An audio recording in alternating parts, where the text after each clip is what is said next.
জাতীয় পার্টির ওপর অযাচিত হামলা হুমকি, ভোটারদের ওপর অযাচিত হামলা হুমকি আসতে পারে। দেশে বর্তমানে আমরা বলবো কিছুটা বিএনপি জামাতের সরকার বিদ্যমান। জাতীয় পার্টি অনেকবার ভেঙেছে, আমরা অস্বীকার করবো না, তবে কোনো অংশই ভেঙে খুব বড় হতে পারেনি। জাতীয় পার্টির মূল অংশটি জিএম কাদেরের অধীনে আছে, লাঙ্গল জিএম কাদেরের আছে, এবং সেই অংশটি শক্তিশালী। আমরা চরম প্রতিকূলতার মধ্যেও, ভীতিকর পরিস্থিতির মধ্যেও 244টি জায়গায় 43টি জায়গায় আমরা মনোনয়ন দিয়েছিলাম এবং প্রায় সকলেই জমা দিয়েছে এবং আপিলে অনেকে ফিরে পাচ্ছে। আমরা একটা বৃহৎ দলে পরিণত হয়েছি। 22 তারিখের পরে আমাদের শঙ্কা আছে, আমি আপনার সাথে একমত।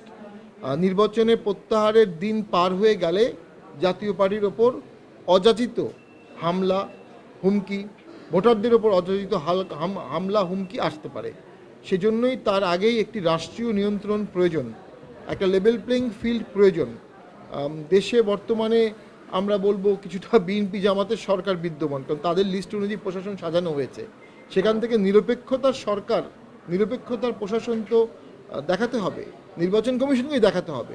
নির্বাচন কমিশনের এখনই উচিত প্রশাসনকে রদবদল করা, প্রশাসনের বিভিন্ন যাদের বিরুদ্ধে অভিযোগ আছে তাদেরকে ট্রান্সফার করা এবং লেভেল প্লেইং ফিল্ডের পরিবেশ সৃষ্টি করা, এবং সকলকে একটা ভাইব দিতে হবে যদি কেউ পক্ষপাতদুষ্ট আচরণ করে তাহলে তার ক্যারিয়ারে এটা একটা স্টিগমা হবে, এসিআরে একটা স্টিগমা হবে। এই ক্ষমতা নির্বাচন কমিশনের আছে, তো সেই জিনিসগুলো নির্বাচন কমিশনকে দেখাতে হবে।